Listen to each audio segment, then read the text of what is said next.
In 1776, the people of the 13 colonies in America felt that they needed just a little bit more independence from Britain than they had had up to that moment. On the 4th of July that year, they issued their Declaration of Independence. These are the famous words that begin the second paragraph. We hold these truths to be self-evident, that all men are created equal, that they are endowed by their Creator with certain unalienable rights, that among these are life, liberty, and the pursuit of happiness. Whatever you think about the Declaration and the list of rights that are included, what's really interesting is the order of words. Life, liberty, and the pursuit of happiness. The right to life comes before everything else. If you're not alive, you have no rights or duties. There is nothing to defend, nothing to fight for. It's the same with the 1948 Universal Declaration of Human Rights from the United Nations. Article 3 states, everyone has the right to life, liberty, and security of person. The rights are slightly different, but the order is the same. It has to start with life. Christian teaching speaks about the dignity of the human person. Human beings have a special place in creation. We are persons, not things, with a body and a soul, with freedom and intelligence, with creativity and a conscience. Even if you don't believe in God, you can believe that human life has a special value, an intrinsic worth. This is why we shouldn't treat people as objects or as means to an end. Their dignity does not depend on what other people think about them. It doesn't depend on their gifts or abilities. It depends on their humanity. This dignity can never be taken away. That's why we should honor someone's life from beginning to end, from conception to their natural death. This is what it means to respect the sanctity of life. Two experiences come to mind when I think about these things. When I was a student, I spent a summer volunteering with Mother Teresa's sisters in North London. They ran a soup kitchen and a hostel for homeless people. I've never chopped so many carrots or prayed so many rosaries. But what touched me was the way the sisters treated each person. They never turned anyone away, no matter how difficult the situation. People were often filthy from living on the streets. Many of them had serious mental health problems. The sisters showed such kindness to each individual. There was no pretense. The dignity of the human person was not just a theory, it was a living reality. The second experience was soon after I had become a priest. One of the mothers in the church where I worked had a very difficult pregnancy, and she ended up having a premature birth when the child was just 23 weeks along. I went to visit her the next day in the neonatal ward at St Mary's Hospital in Paddington. It was the smallest baby I had ever seen. What moved me was not just the concern of the parents, I expected that. It was the care of the whole neonatal team. The whole medical unit was focused on these tiny babies who had nothing to give except their being, their life itself. This team understood the meaning of human dignity. And yes, the baby made it and was sitting in the church with her parents a few months later. In the 10 Commandments of the Old Testament, God said to Moses, "You shall not kill." It's sometimes translated as, "You shall not murder." We have a right to self-defense, but it's wrong to directly and intentionally kill an innocent human being. This is why Catholic teaching forbids murder, abortion, euthanasia, and suicide. Some people, of course, are not fully aware that something is wrong, or not fully responsible for their decisions. And some situations get so complicated that it's not clear what the right way forward is. We should always have compassion and never be quick to judge others in difficult situations. But the teaching is clear, and it's there to defend human dignity and to protect innocent human life. There are so many other ways that we can defend human dignity. The right to life is not the only human or Christian value, but the foundation of every other human right and human dignity is the right to life, which is why the dignity of the human person is the most important place to start.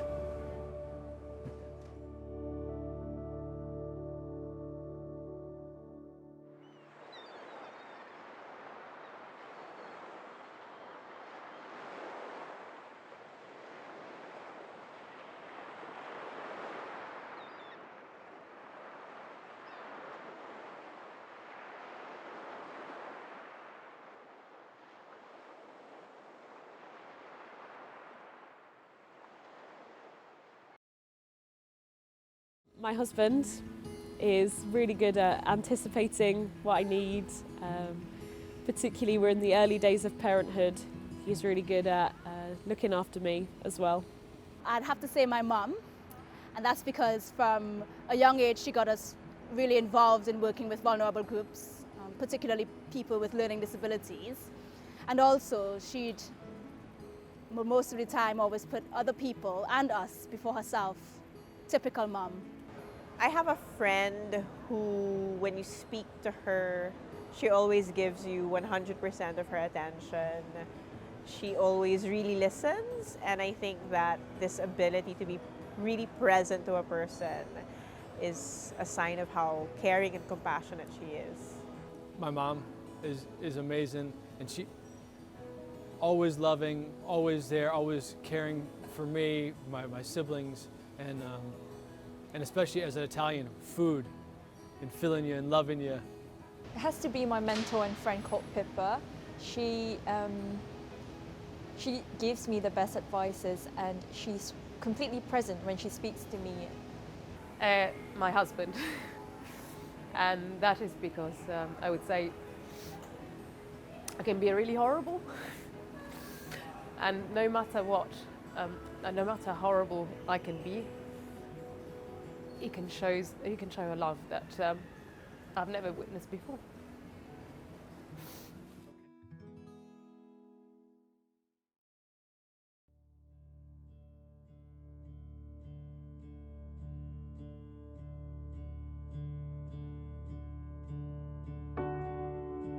As Christians, how do we live our faith in the world? Well, there's a paradox. On the one hand, we're called to build up the kingdom of God, to make the world a better place. There is work to do. On the other hand, our true home is in heaven.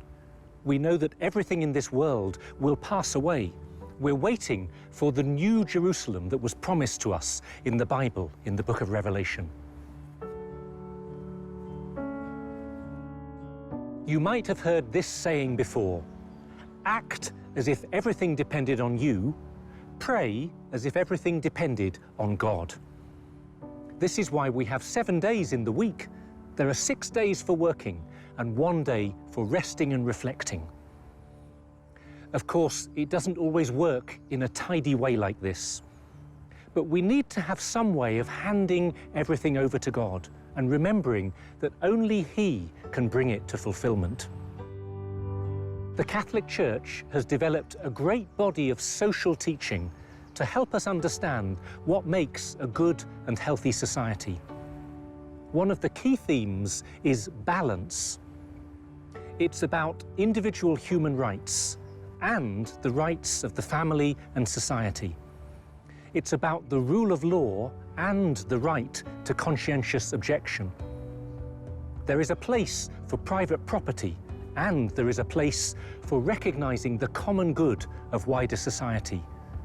There is clear teaching about the rights of workers and about our duty to care for the sick, the stranger, the prisoner, and the poorest of the poor. You see all this exemplified in the evangelical Christianity of William Wilberforce. He was horrified by the injustice of slavery. He spent his whole political life working for the abolition of the slave trade. This commitment flowed out of his religious conversion and his desire to put his faith into practice. Personal faith and a commitment to the common good of society went hand in hand for him. Catholic social teaching also involves caring for the environment. This is what Pope Francis calls an integral ecology, where justice, human rights, and concern for the poor are intertwined with a concern for nature, the environment, and the whole of creation. Everything connects. There are religious implications too. As a Christian, I have a responsibility to build up the kingdom of Christ and to infuse society with a Christian spirit. I also have a responsibility to respect the religious freedom of those who do not share my faith. So there is a really solid body of social teaching here, based on the Bible and 2,000 years of Christian experience. But it doesn't mean everyone thinks or acts in the same way. You can have two Catholics, two Christians, who disagree very strongly about politics or practical policies. They will often have different priorities. What matters is that they are inspired by the same core Christian values. We learn these values as we grow up, especially in the family. And if we don't, we struggle. This is why the institution of the family is so important. It's the fundamental unit of society where we learn how to love and relate to one another. In the family, we learn the basic social values of freedom, generosity, fraternity, justice, forgiveness, and this helps us to build a just and generous society. A few days after Christmas, my sister told me that Thomas, my little nephew, had been trying to share all his Christmas presents with his big sister. He didn't want to keep anything for himself. Okay, he was probably just copying the example of his parents. Maybe he thought it was just a game. But he was learning the habit of sharing. He was learning the virtue of generosity. That same day, I read in the newspaper that a student had helped a woman give birth on the platform of the local underground station. He'd heard some screaming in the distance, and instead of walking away, he'd gone to see if anyone needed help. 5 minutes later, he was holding a newborn baby in his arms. It struck me that somewhere, probably in his home, this young man had learnt to look out for others. He had an instinct to help, and it led to this heroic moment on the tube. I'm guessing he owed a lot to his family and his upbringing. Now, life is complicated, and families are often complicated. But that doesn't stop us recognizing what a special gift it is when children can be brought up with the love of their mother and father, within the commitment and stability of marriage, and with a spirit of generosity and joy in their home. The Christian family has so much to offer society because it can become a place of faith and hope and Christian love. That's not to judge other families, but just to acknowledge that the love of Jesus Christ really can make a difference to our lives, and then to the lives of the people we meet.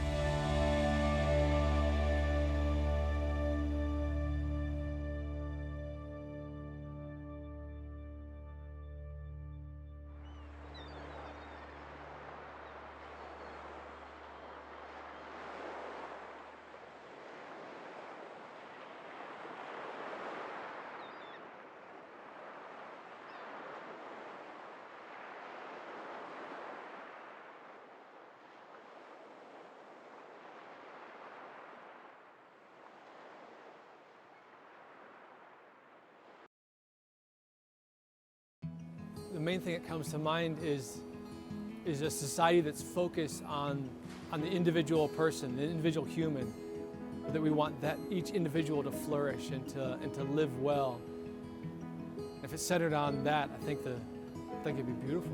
I guess it's community, really. If you have a sense of community that doesn't exclude anyone, then that's what builds kind of like a better world. I think people need to care to the same extent, at least, about other people around them and also just around the area and like the atmosphere and environment they're in. We'd love in a different way. We'd look after each other differently. I think a sense of tradition and the ability for everyone to participate in that tradition and to pass it on to children and grandchildren and, you know, people in hundreds of years' time. I think a good society is one that has a memory as well as a happy experience of the present. There are many things that make a good society, but I think one of the major things, at least for me, is people being involved. I think empathy, and I understand that as the capability of putting human value before economic value whenever it's needed.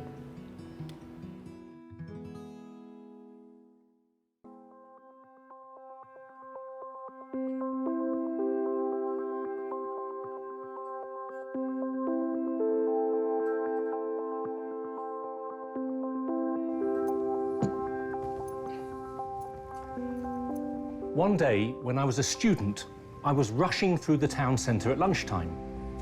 I saw a homeless person collapsed on the ground in front of me. I was distracted and didn't have time to think, so I just stepped over him. And I don't mean I walked around him, I literally stepped right over him and walked on. It was about 10 steps further on that I began to process what had happened. I kept walking, but there was this weight within me, like a physical heaviness. I just knew it was wrong to ignore someone in such need, however busy I was, and my steps got slower and slower and slower. Eventually, I stopped in my tracks and turned around. He was still there. I went back and sat with him for a while. He came round, we talked. We managed to contact someone he knew, and he found somewhere safe to stay that afternoon. I'm not pretending I was some sort of hero. It's exactly the opposite. I didn't care. But even when I had walked on, I couldn't get rid of this voice within me. I think it was the voice of conscience. Our moral conscience, in the Christian understanding, calls us to do good and to avoid evil, to do the right thing and avoid what is wrong. It's not just a feeling or an instinct, it's like an understanding or an inner voice. It speaks to our freedom, it connects us with the goodness of God. We have a duty to follow our conscience. If we don't, something within us can never settle. We might pretend that everything is fine, but there is an inner conflict. We lose our spiritual peace and our integrity. We also have a duty to form our conscience and to grow in virtue. Most of us inherit a lot of assumptions and prejudices and pick up a lot of bad habits along the way. So we need to deepen our understanding about what is truly right and wrong. For a Christian, this involves prayer and listening to the Holy Spirit. It involves studying the Bible and following the teaching of the Church. Conscience is not just an inner voice, it's an openness to the truth, wherever that can be found. It's an openness to Jesus Christ, ultimately, who is the way, the truth, and the life. St. Thomas More gave a great example of following conscience, whatever the cost. He was a lawyer and scholar in the 16th century and became England's most senior politician. But he came into conflict with King Henry VIII over the question of divorce and the unity of the Church. Many of his friends encouraged him to agree with the king. He tried to find a compromise, but he felt he couldn't swear to something or sign something if he believed it was untrue. He couldn't betray his conscience. So King Henry had him executed in the Tower of London.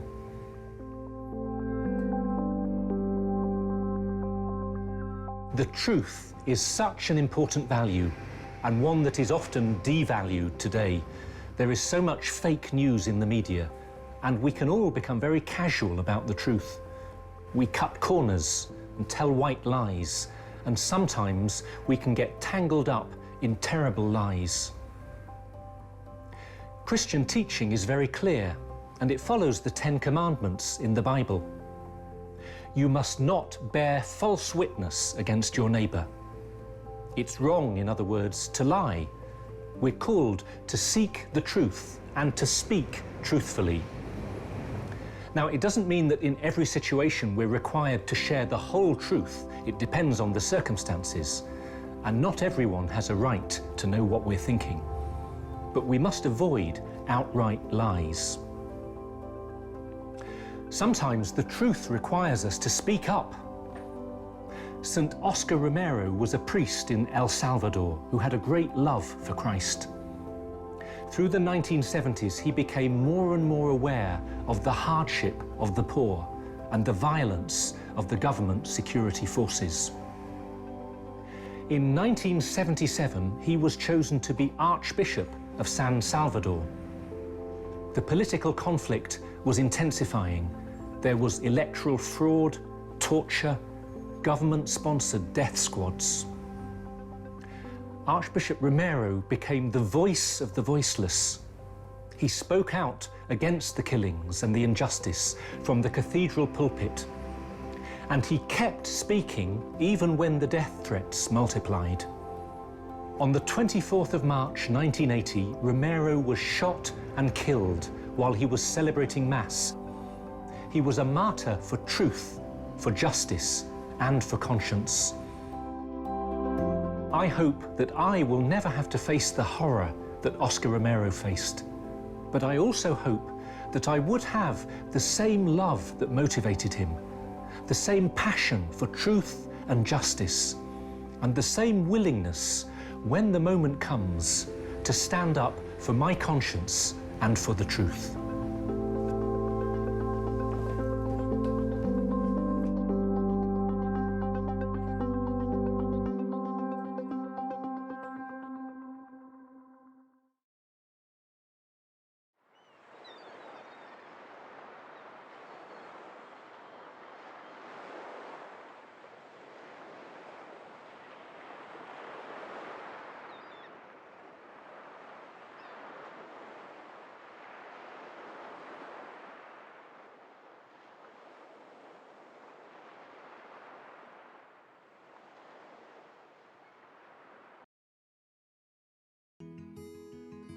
Absolutely, all the time, no matter what. Even if the consequences of you telling the truth are not the best, or they don't look the best at first, but in a sense, the reward of telling the truth will come back to you. Maybe not directly, not straight away, but at a later stage, I would say. Yes, always. I think you should never lie. You shouldn't necessarily tell people things that they don't have the right to know, but I don't think you should lie. Does it constitute lying if you're planning a surprise party or trying to keep something from someone but for their own benefit? Yes, I think so. I think we should always speak the truth, but we don't always have to speak. I don't know. I can think of situations where the truth would be unwise or hurtful. But yeah. But also it kind of seems like a good thing to do, to be honest, so. Yes, always tell the truth. It's a beautiful thing. I think everybody likes to hear the truth, if not at first, to know that people are being honest with us. We want that. And I can't not be honest and truthful. Like, it doesn't even sit well in me if I have held back or haven't been honest. If you're lying to save a life, for example. But I think that there should always be truthfulness in everything you're doing and everything you're saying. Yes, but we need to learn how to tell the truth in a loving way